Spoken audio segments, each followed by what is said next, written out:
I thought that I would share a little bit of my life before, during, and after being diagnosed with the conditions that I was diagnosed with to help bring awareness to them and to help people maybe going through what I went through not feel so alone and to find answers faster than I did. I liked to spend a lot of time outside and took a lot of pictures and thought that I would just kind of share some of my favorite ones and talk a little bit as I go through them and just share my journey and what I have learned so far. This is a photo of me about 9 years ago. I did not run. I don't run, but I did a walk. It was technically a run, and other people were running, but I was not. So this was for veterans that served in Desert Storm, and my stepdad did, and so I did this in honor of him. And even at this point in my life, I was very fatigued. So even though I look a lot healthier and I was much more capable to do things than I am now or have been for a while, I was really ignoring my body a lot. And I also wanted to make this just to stress the importance of really paying attention to yourself, paying attention to your needs and what your body is telling you, and not ignoring it and not trying to just brush it off.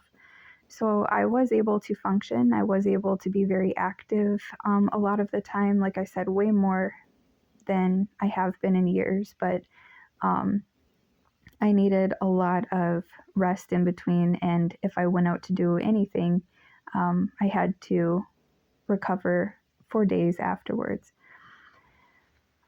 So previous to this point in my life, I went through periods of time where I wasn't able to be this active. When I was a kid, I loved being outside. It was my favorite thing to do. I very rarely was ever inside. And so at this point in my life, when I was able to enjoy being outside and take all of these pictures, it was a time for me that felt most like, I guess, myself, because I was able to really just be able to enjoy, I think, the things that I used to enjoy.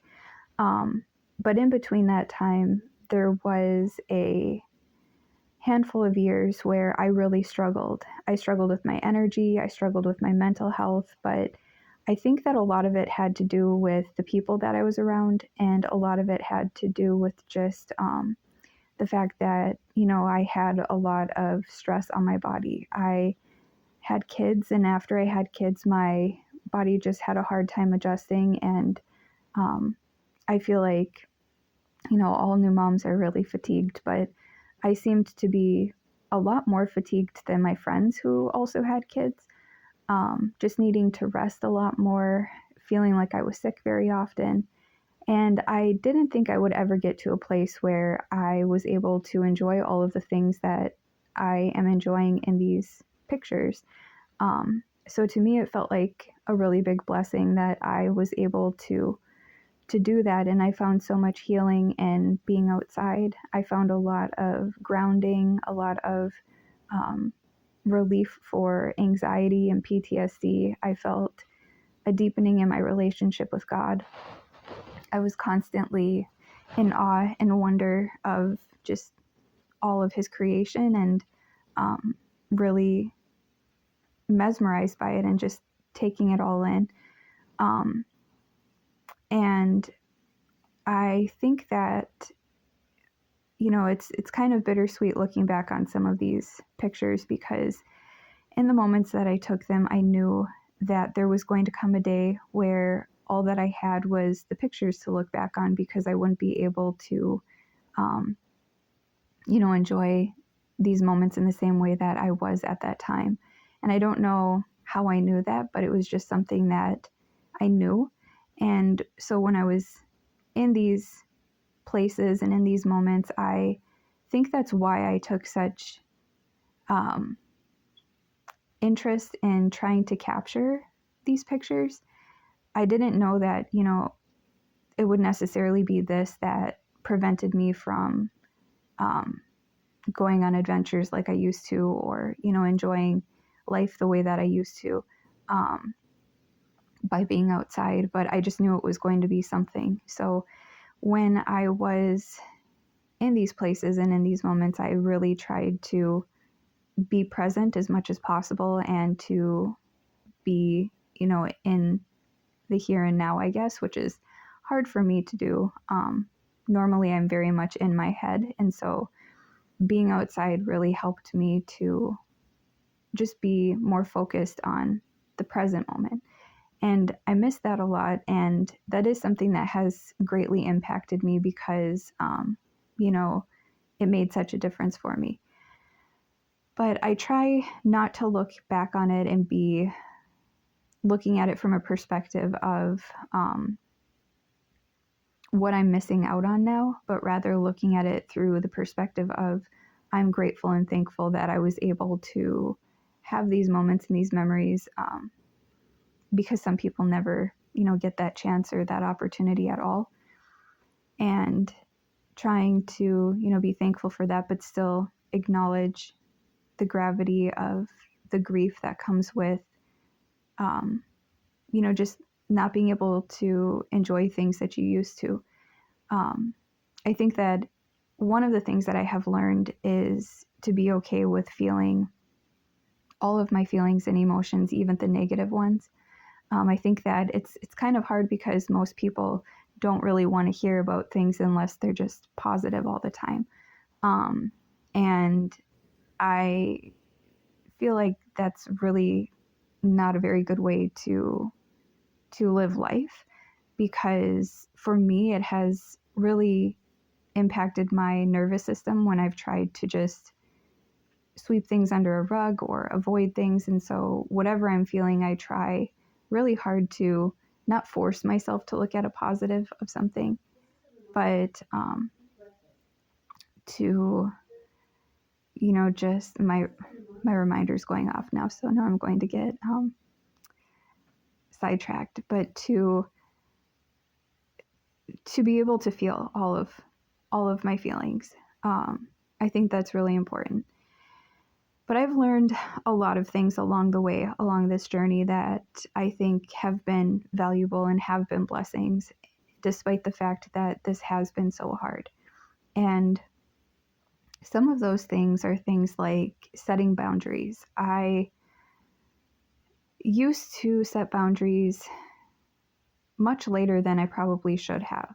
So it's not that I never would set a boundary, but I often would wait a long time before I established whatever boundary I was establishing.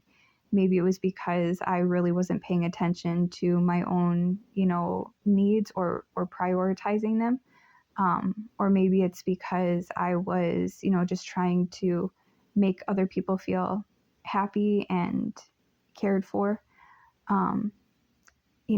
But one of the things that I have learned is that it is really important and it's crucial to make sure that you have boundaries. And so I'm not perfect with it, but I am very, very much improved in terms of setting boundaries right away and just speaking my limits and my needs right away, instead of waiting for, a time to pass.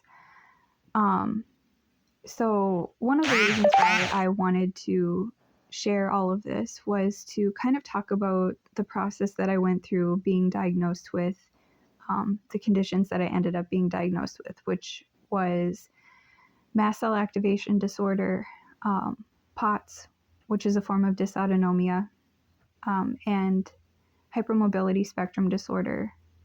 I am in the process of seeing a specialist for EDS, Ehlers-Danlos syndrome. And one of the things that I was told, I went through a lot of medical gaslighting, and I didn't know, that that's what it was, or that that's what I was experiencing, until I got more familiar with what it means to be chronically ill and to have to go through so many specialists and doctors and, all of that. So one of the doctors that I saw earlier in my journey had told me that they suspected that the reason why I had tachycardia and the reason why I had the shortness of breath and the weakness is because I was deconditioned. That I somehow needed to exercise more, or, move my body more, or, be more active in order for my body to function properly. And I think that it's pretty obvious here, just seeing how active I actually was. I was not the kind of active that would do like cardio workouts or high intensity exercise or anything like that. But I was somebody that took daily walks, at least 30 minutes a day, every day. It was really rare when I ever missed a walk during the day. And I could not do a lot of other activities like running. That was really hard on my joints, like my knees and my hips and my feet. My knees especially. I have very bad knees, but even back then, I was very young. I was too young to have bad knees, and I could not, run. I had to be careful with the kinds of workouts that were kind of more high intensity because I would injure myself. I dislocated my ankle trying to do a higher intensity workout one of the times that I had tried to do so. So I just kept my activity simple, but still significant enough to, be active and be healthy. So I really miss going for walks a lot. It was something that brought me a lot of peace and really helped me and my mental health, I think, more than anything. And so I definitely wasn't somebody who, wasn't active. I did have to rest a lot, and I did pay a price for even a lot of the days that I would go for walks. I would have to, spend a lot of time afterwards resting. This is a picture of some owls up in a tree in the springtime, and I absolutely love owls, and it's kind of rare to see them in the day, I think, and there's a whole family of them. You could hear them hooting all the time, so I thought that I would take a picture of them. I really love animals, and one of the things that I'm most grateful for is how many interactions I was able to have with so many different kinds of animals and just beautiful creatures. And so I really hold on to those memories and cherish them. The things that I came to realize, I think, about life during this time and afterwards when I became more sick is how meaningful simple moments are. The ones that just seem to, be insignificant sometimes in the moment are really not that insignificant. And it is just, I think that they're the most meaningful part of life. So for me, one of the things that has been a blessing is the ability to slow down a lot and to really cherish these seemingly very small and significant moments that are actually, I think, the most significant parts of life. So there's so much more that I have learned in all of this. One of the hard parts for me has been, I think my love language is acts of service. I love all of the love languages, but I think that my favorite is acts of service. I like to be of service to other people and to receive service from other people, and that's how I feel most loved. And so it's been hard because being of service to others and helping them or doing something for them to help them to feel loved was something that I got a lot of joy and satisfaction out of in my life. And I think that it has been really hard to not be able to do that nearly as much as I was able to before. And I did go through, different places in my life where I was able to maybe be more of service to others than other times. And so I keep thinking maybe that will get better or come back. This was 3 baby birds that my daughter found that fell out of a tree. So we brought them to the wildlife sanctuary.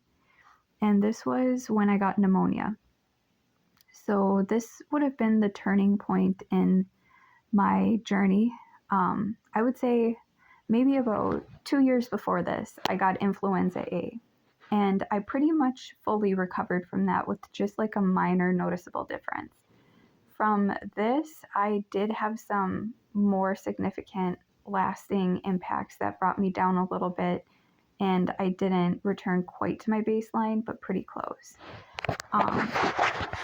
And with every illness that I got, I just kept going further and further away from returning to my baseline and recovering. And I think that, regardless of if I would have had these viral infections, I would still have the chronic health issues that I have now simply because I was born with at least one of them.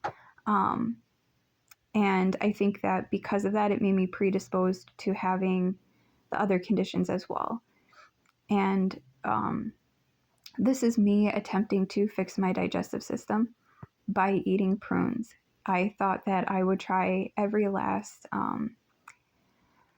way of remedying my digestive system naturally as I could because I didn't want to become dependent on laxatives. And so this was me. I didn't just eat these 2. I ate much more than this, but absolutely nothing happened for me. I also drank prune juice. I drank a lot of water. I took stool softeners. I ate more fiber, and absolutely nothing was working for me. It was really confusing because, people would suggest things to me and just tell me things like, well, just, drink some prune juice or eat some prunes, and I would, and nothing would happen. And they couldn't understand how I could eat that many prunes and not have any sort of a reaction, but I didn't. This is me at CVS waiting for a test for COVID because at this point in my life, I had COVID right here in this picture. And from this point on, I really wasn't the same. I think that this was the one that changed me the worst afterwards. And right as I was experiencing this, my brother sent me this text message that my aunt had sent to him. So as I was having COVID, my mom was in the ICU getting a blood transfusion because she had a bleed in her digestive system. And my mom ended up being diagnosed with mitochondrial disease, which is a genetic disorder. And I believe that she would have been diagnosed with POTS if she had been tested for it, and hypermobility spectrum disorder. I don't know about mast cell. She did have some symptoms of histamine intolerance, but not, all of them, and not the typical ones like, hives or anything like that. But this is my mom, in honor of my mom and in memory of my mom. She passed away about 1.5 years ago, 5 days before her 61st birthday. So she was 60 when she passed away.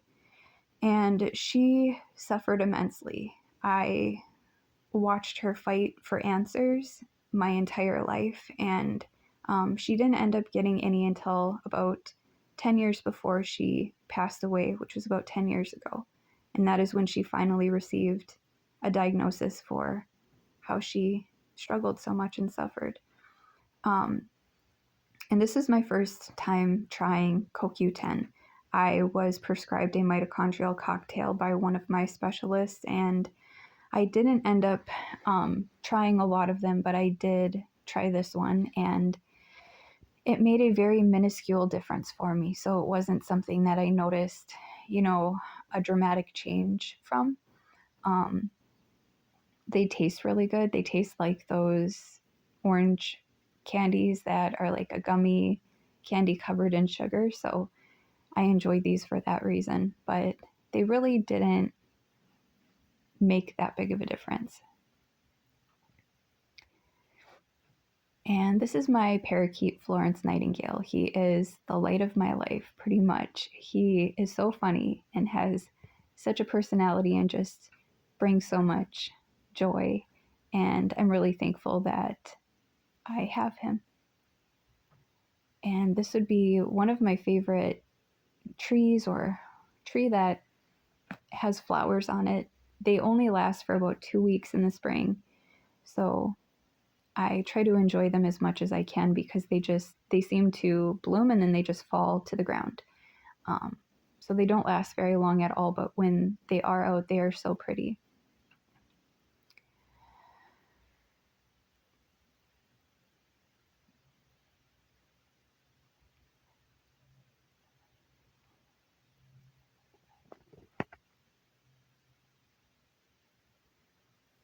And this, we typically have a lot of monarch butterflies, I think that they're called, that are orange and black, but it's kind of rare to see a butterfly like this. And so I thought that was interesting to see one and wanted to take a picture of it.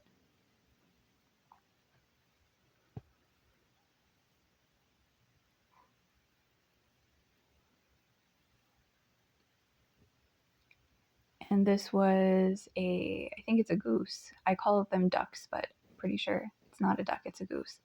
Um, and they come right up to you sometimes if you're eating food, and that's what this one did. It wanted to have what we were eating as we were having like a little picnic.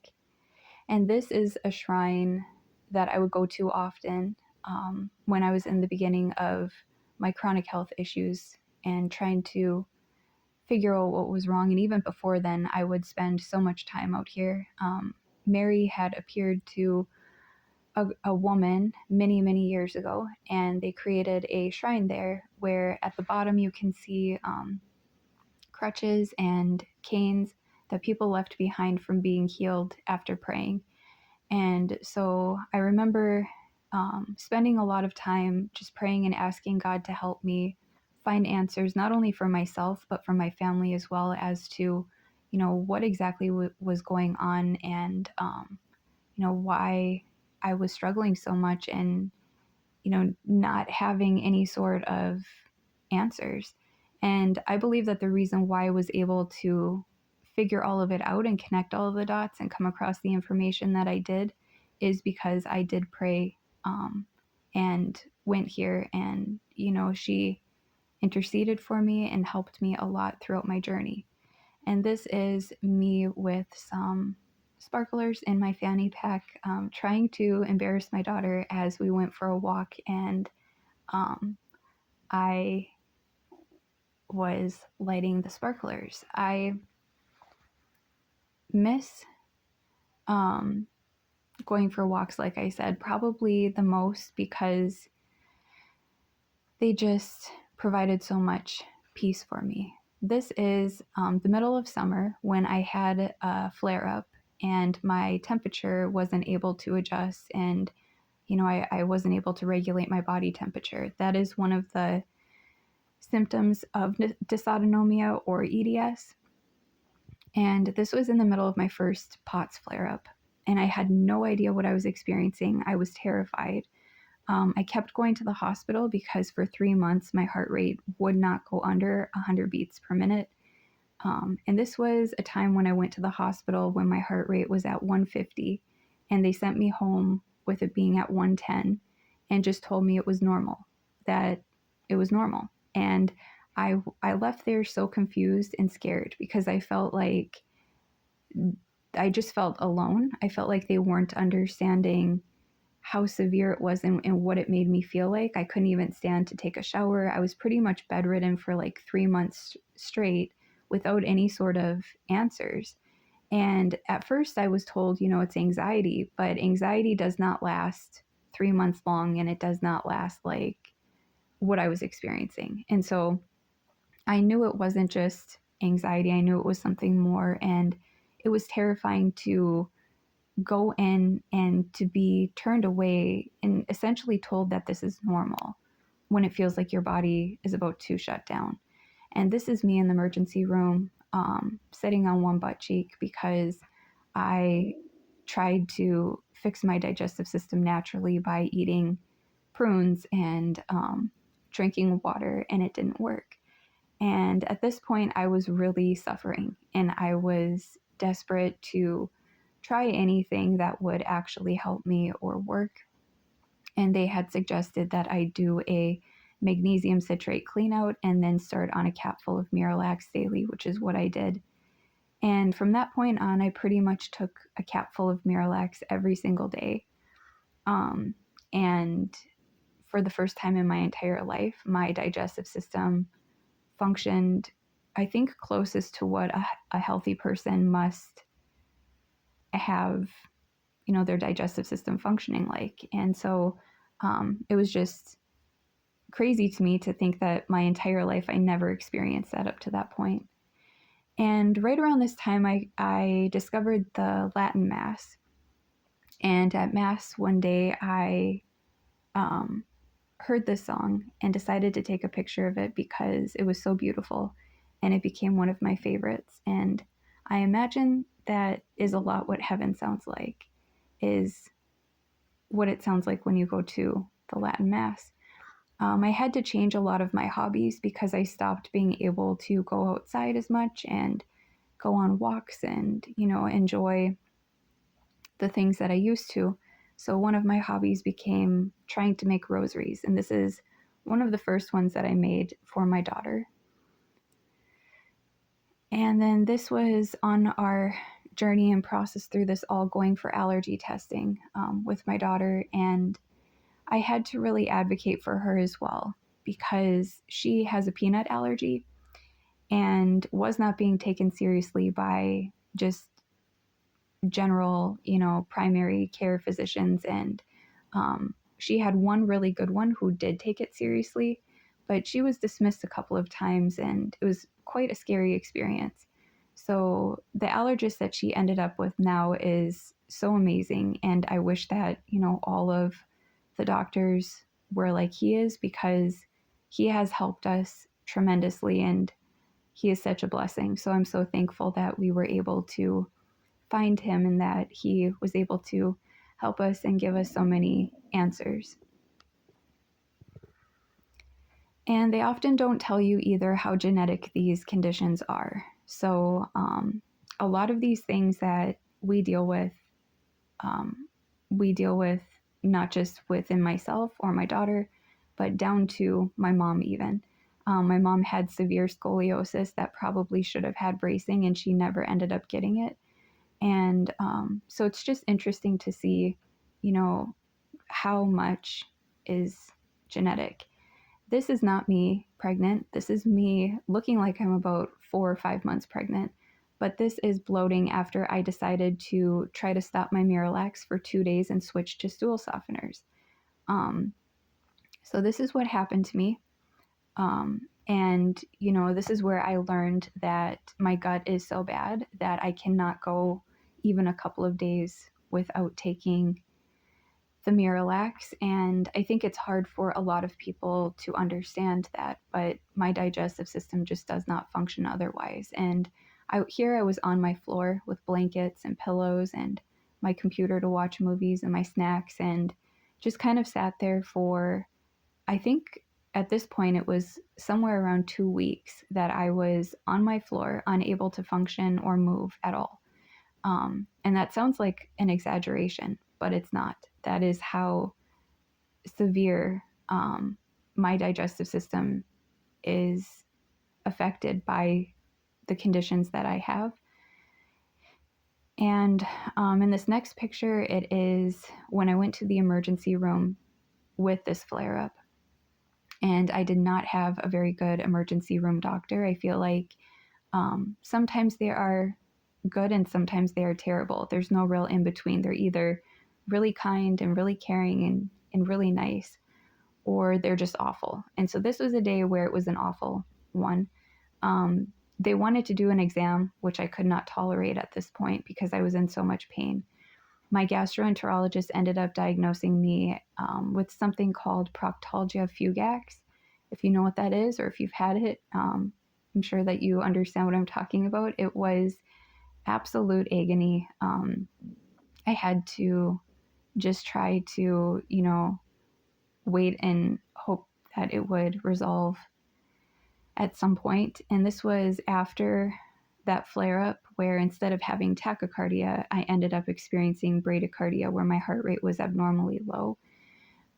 Sometimes I feel like bradycardia is worse than the tachycardia for me because I think I've been so used to tachycardia even before I was diagnosed with POTS. Even when I was younger, I feel like I had POTS, but I just wasn't diagnosed until a few years ago.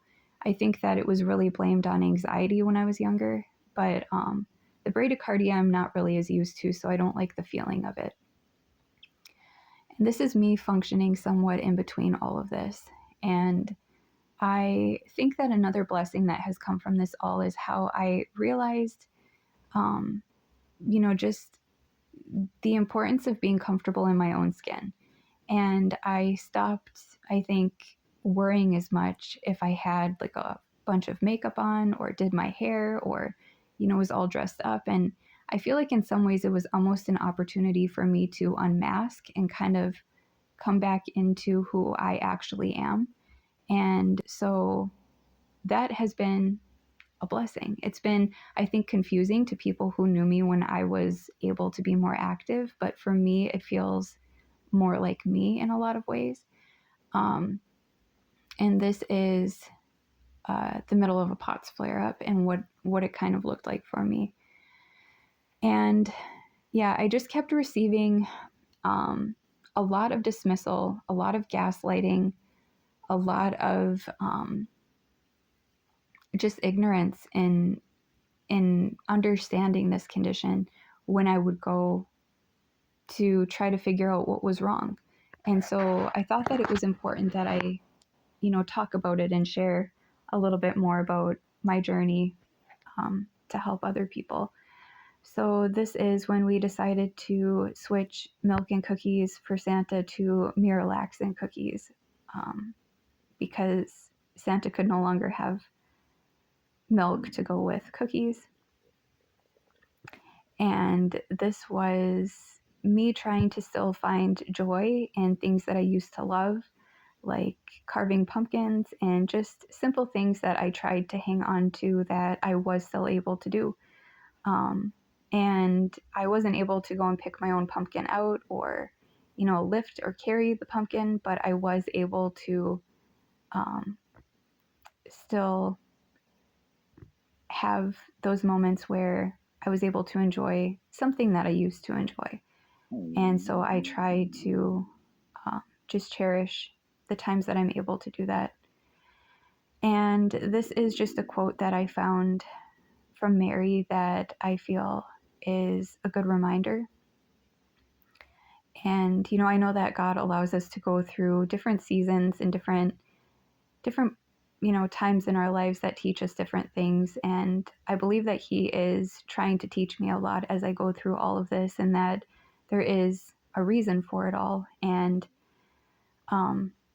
I guess that I will see as life unfolds where He ends up taking me on this journey. And I just hope that I can recover and I hope that I can enjoy the things that I used to. But if I can't, I hope I can accept whatever God wills for my life to the very best of my ability. And that is it for this one.